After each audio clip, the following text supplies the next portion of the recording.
Hello दोस्तों, तो स्वागत है आपका मेरे यूट्यूब चैनल साउ प्रिडिक्शन पर। आई होप आप सभी अच्छे होंगे। और जैसा कि आपको पता है कि इंग्लैंड और इंडिया के बीच में टेस्ट सीरीज़ खेली जा रही है और ये इस सीरीज़ का लास्ट टेस्ट मैच है, 5th टेस्ट मैच। और आज डे 1 था, जो कि धर्मशाला के खूबसूरत स्टेडियम में खेला गया है। Dharamshala one of the best stadium है इंडिया का और बहुत ही ज़्यादा खूबसूरत स्टेडियम भी है, हिमालय की गोद में बसा हुआ स्टेडियम। और ये बहुत ही दर्शकों को लुभाता भी है। और जैसा कि आपको पता है कि आज ये मैच 9:30 बजे स्टार्ट हुआ था सुबह, और इंग्लैंड ने टॉस जीता और टॉस जीत के पहले बैटिंग ली।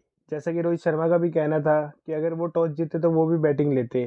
पिच बहुत ही बढ़िया थी दिखने में और सबको देख के यही लगा था कि वो फास्टरों के लिए अनुकूल बनाई गई पिच है। और जैसा कि मैच स्टार्ट हुआ, और मैच स्टार्ट होने के बाद ओपनिंग के लिए इंग्लैंड की तरफ से आए थे क्रॉले और बेन डकेट, जो कि इस सीरीज़ में इन्होंने ही ओपनिंग करी है पूरी सीरीज़ में। और क्रॉले और बेन डकेट, क्रॉले काफ़ी अच्छा खेले इस सीरीज़ में, उन्होंने रन्स भी किए। डकेट भी अच्छा खेले हैं लेकिन लंबी इनिंग नहीं खेल पाए दोनों में से कोई भी। क्रॉले और डकेट ने बहुत ही अच्छी शुरुआत भी दी आज इंग्लैंड को।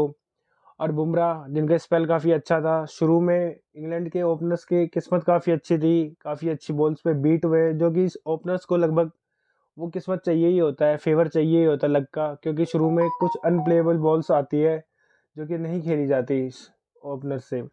वो उनकी किस्मत पे ही डिपेंड होता है और उन पे वो विकेट बचा गए। फिर उसके बाद इंडिया को विकेट नहीं मिल रही थी और फास्टर्स ने अच्छी बॉलिंग करी, लेकिन रन्स भी एक तरफ से बन ही रहे थे, क्रॉले रुक नहीं रहे थे। उनकी फॉर्म भी अच्छी चल रही है और रन्स भी कर रहे हैं।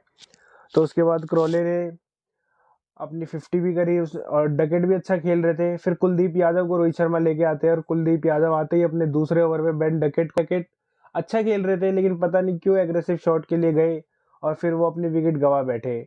और कुलदीप यादव इसी तरह अपनी पहली विकेट ली थी उन्होंने इस मैच में। पिछले मैच में अच्छा करके आए थे और वो कॉन्फिडेंस के साथ इस मैच में भी बॉलिंग शुरुआत करी उन्होंने। उसके बाद ओली पोप आई क्रीज पे। ओली पोप, जो कि इयान बेल की कॉपी लगते हैं पूरा, और बैटिंग भी अच्छी करते हैं। पहले मैच में उन्होंने दोहरा भी मारा था, तो इस मैच में आए लेकिन वो अनकंफर्टेबल नजर आ रहे थे शुरू से ही। स्पिन खेल नहीं पा रहे थे, कुलदीप यादव को पता नहीं पड़ ही नहीं पा रहे थे, और शॉट्स में भी काफ़ी कंफ्यूज लग रहे थे। जैसे तैसे उन्होंने 24 बॉल में 11 रन बनाए और काफ़ी हड़बड़ी कर रहे थे। इवन कि हमारे विकेट कीपर ध्रुव जुरैल, उन्होंने भी गैस कर ही लिया था कि ये आगे बढ़ेगा, और जैसे उन्होंने बोला अगली बॉल पे आगे बढ़े और स्टंप हो गए और अपनी विकेट गंवा बैठे। और कुलदीप यादव इसी तरीके से अपनी दूसरी विकेट ली थी उन्होंने, और उसके बाद सीधा डे का लंच हो गया था। लंच होने के बाद, उसके बाद लंच तक 100 पे 2 विकेट थी और ये सेशन इंग्लैंड के फेवर में जा रहा था, लेकिन दूसरी विकेट गिरते ही इंडिया ने लगभग इक्वल ही कर लिया था। उसके बाद शुरुआत होती है लंच के बाद, सेकंड लंच के बाद शुरुआत होती है, और उसके बाद फिर रूट आते हैं क्रीज पे। रूट और क्रॉले क्रॉले क्रॉले एक तरफ अच्छा खेल रहे थे और वो लगातार अपनी इनिंग को बनाने में लगे हुए थे, अच्छे शॉट्स खेल रहे थे, हाइट अच्छी है, बॉल के ऊपर अच्छा आ रहे थे और स्पिन भी अच्छा खेल रहे थे। उसके बाद फिर रूट एक तरफ वो अच्छी बैटिंग करते हैं, और रूट सदे हुए बैट्समैन है, मंजे हुए बैट्समैन है, लेकिन क्रॉले इसी तरीके से फिर वो अपनी विकेट गंवा बैठते हैं कुलदीप यादव के हाथों, जो कि बोल्ड हो जाते हैं। और बहुत ही बढ़िया खूबसूरत बॉलिंग, अगर आपको स्पिन बॉलिंग की कला देखनी है तो आज कुलदीप यादव की आप बॉलिंग देखते। बहुत ही प्यारी तरीके से बॉलिंग कर रहे थे, टप्पा छोड़ नहीं रहे थे, बॉल को झुला रहे थे, और बहुत ही बढ़िया बॉलिंग कर रहे थे कुलदीप यादव। और मेरा मानना है कि इंग्लैंड की इस इनिंग में क्रॉले के विकेट एक टर्निंग पॉइंट भी था। जिस तरह से वो बैटिंग कर रहे थे, एक एंड को पकड़ के रन्स भी कर रहे थे कंटिन्यू। क्रॉले की विकेट आप देखोगे आपका दिल खुश हो जाएगा, जिस तरीके से उसे बोल्ड किया था। उसके बाद फिर बेस्टो आते हैं, जो कि आज ये 100वां टेस्ट मैच खेल रहे हैं, और बेस्टो के लिए काफ़ी इमोशनल मोमेंट भी था। 100 टेस्ट मैच खेलना एक बहुत बड़ी उपलब्धि भी है टेस्ट मैच में, हर कोई नहीं खेलता है। और इंग्लैंड के लिए खासकर ये बेस्टो 100वां टेस्ट मैच खेल रहे हैं, तो उनके लिए इंपॉर्टेंट मैच भी था, स्पेशल मैच भी था। वो आए और सबको पता था कि वो हार्ड आएंगे स्पिनर पे। एग्रेसिव अप्रोच से आए थे और रन्स भी मार रहे थे, तेजी से 2 चौके 2 छक्के भी मार चुके थे वो। लेकिन वही है, बेस बॉल के कारण वो अपनी विकेट गंवा बैठे कुलदीप यादव को। और कुलदीप यादव इसी तरीके से अपनी चौथी विकेट ली थी उन्होंने इस इनिंग में। और फिर रूट एक और से खेल रहे थे अच्छा, और रूट ने भी अपनी विकेट दे दी थी जडेजा को। प्लम बेल पे डब्ल्यू आउट हुए, सामने विकेटों के पाए गए, और जब अंपायर ने अपनी उंगली उठा दी। उसके बाद इस टीम के कैप्टन आए बेन स्टोक्स। बेन स्टोक्स कोई खास सीरीज नहीं रही है, एज अ बैट्समैन ही खेले हैं और कैप्टनसी कर रहे हैं। और वो आए स्पिन को पढ़ ही नहीं पा रहे थे आज। अमूमन वो स्पिन अच्छी खेलते हैं, लेकिन कुलदीप यादव आज एक अलग ही कला से बॉलिंग कर रहे थे, लेकिन वो बिल्कुल भी उनकी बॉलिंग को पढ़ नहीं पाए। और स्टोक्स जब आए तो खाता भी खोलना उनका मुश्किल पड़ गया था, और वो बैक फुट पे एलबीडब्ल्यू आउट हुए। तो आप समझ सकते हैं कि उनका कॉन्फिडेंस भी शो नहीं हो रहा था, क्योंकि अमूमन जब आपको गुगली नहीं समझ आती है तो विदेशी खिलाड़ी ज़्यादातर स्वीप्स मारते हैं, लेकिन स्वीप भी नहीं मारा इन्होंने और बैक फुट पे प्लम एलबीडब्ल्यू पाए गए। और उसके बाद इंग्लैंड इस तरीके से 175 पे 6 विकेट हो चुके थे स्टोक्स के विकेट गिरने के बाद। फिर उसके बाद हार्टली आए, जो कि उन्होंने इस सीरीज में लोअर डाउन बैटिंग करी है, कुछ अच्छे शॉट्स भी मारे, रन्स भी मारे, लेकिन वो प्रॉपर बैट्समैन नहीं है।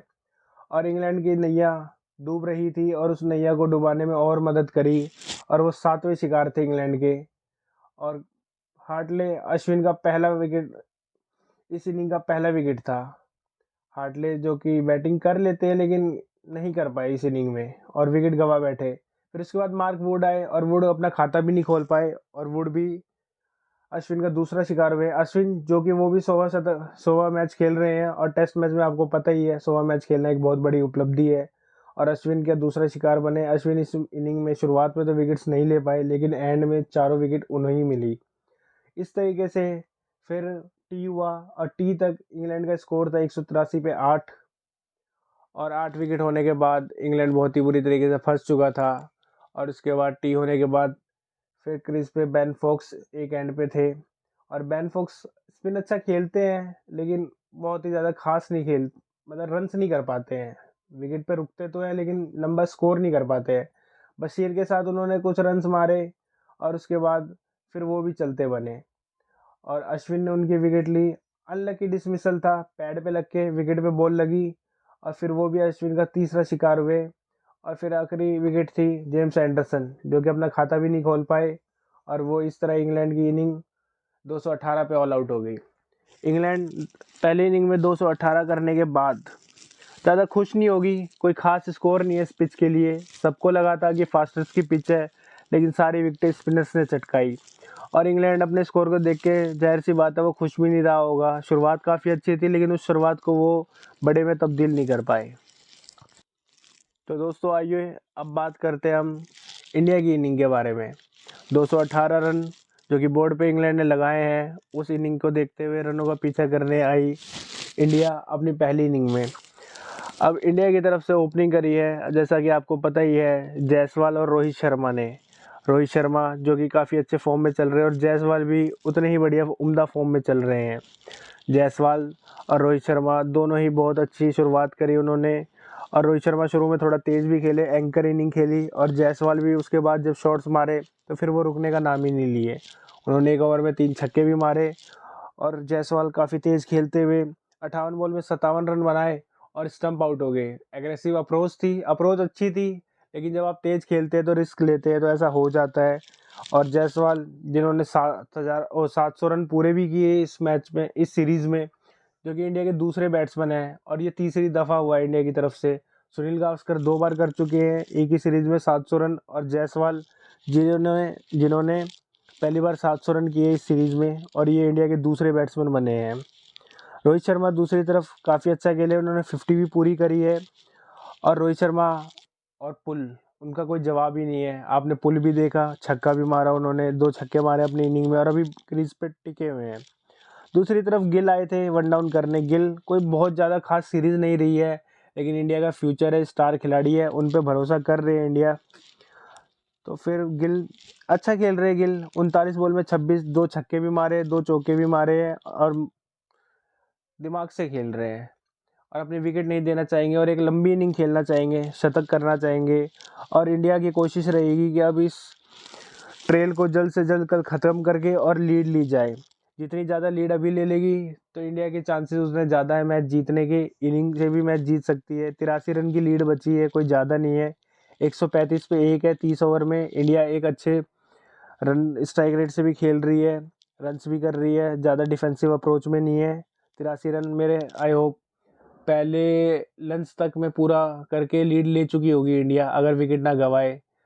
और कल इंडिया 2-3, अगर 2 सेशन भी इंडिया कल अच्छा खेल गई तो इंडिया काफ़ी आगे निकल जाएगी इस मैच में। खैर हम कुछ ज़्यादा ही सोच रहे हैं, कल का मैच कल देखते हैं। ये है डे 1 का रिव्यू। आई होप आपको अच्छा लगा होगा। Thanks for watching my channel.